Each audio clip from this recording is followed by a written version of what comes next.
Ariel. How old are you, Ariel? 10 and a half. Okay. We talked earlier tonight, and so I want you to know that we discussed some of this stuff, but there were a couple questions that we didn't really discuss, and some people would say, oh, this is coached.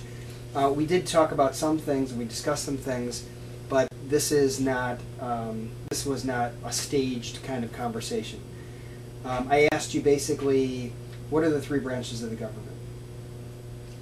Executive, legislative, and judicial.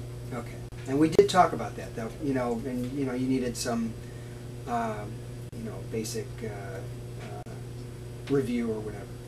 And then within the legislative branch, what are the two bodies or the two houses? The Senate and the Representatives. Right, and the other name for the representatives is what? Congress. Congress, right? Okay, and what does the Congress and what does the Senate do basically? Well, they make laws for us to keep safe, things not to do. Right. So they make the laws of the land. Okay, and they sometimes they modify those things too.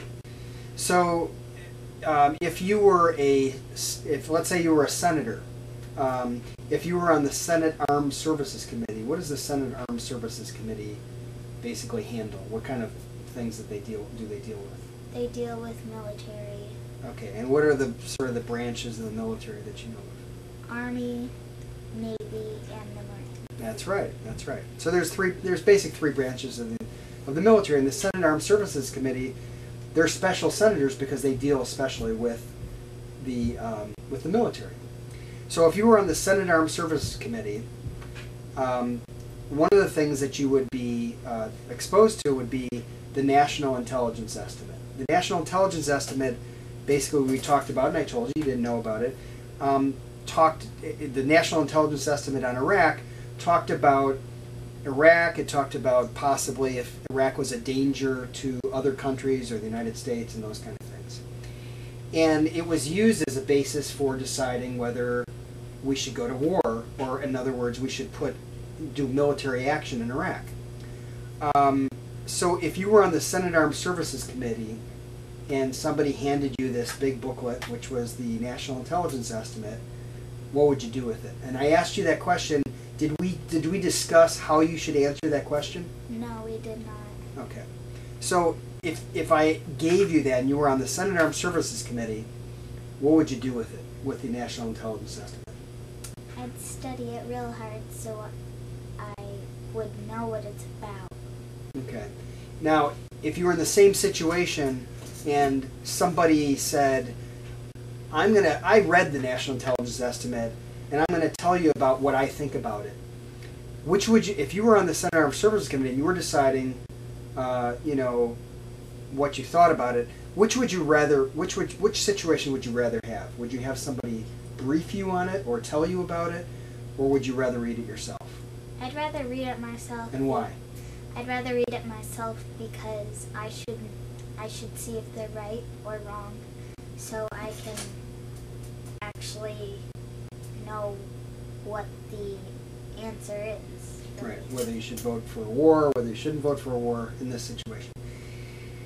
This is obviously a little facetious, but if a 10-and-a-half-year-old can figure this out, and Hillary Clinton, who is on the Senate Armed Services Committee, who was given the privilege of deciding whether we should go to war or not, along with all the other 75 senators, she had a special responsibility that she should have read the National Intelligence Estimate. Well, people have forgotten that. They've forgotten that she did not read that document and that she went by the opinion of other people. We also forgotten that she voted against the 11th Amendment with Senator Kerry, with Senator Edwards, and some other people. The fact is that Barack Obama wasn't in a situation at that time to do that, but based on what his opinion was at the time, it was not as likely that Barack Obama would have voted for the war. I mean, it is a little bit of a supposition. But one thing we do know is that Senator Hillary Clinton was on the Senate Armed Services Committee, did have the National Intelligence Estimate to read, and along with 75 minus 6 other senators, supposedly only 6 senators actually read the document. Along with those other senators that did not read the document, she was one of them, and even my 10-and-a-half-year-old daughter probably would be able to figure out that if she had the responsibility to vote for a war or not vote for a war, that she would at least personally read the document. You may have various opinions on this, but those are the facts. And Air America does a great job talking about a lot of liberal and democratic issues, but I wish they would talk more about real concrete issues versus I like Hillary, I don't like Hillary, I like Obama, I don't like Obama. People need to vote based on facts and not on style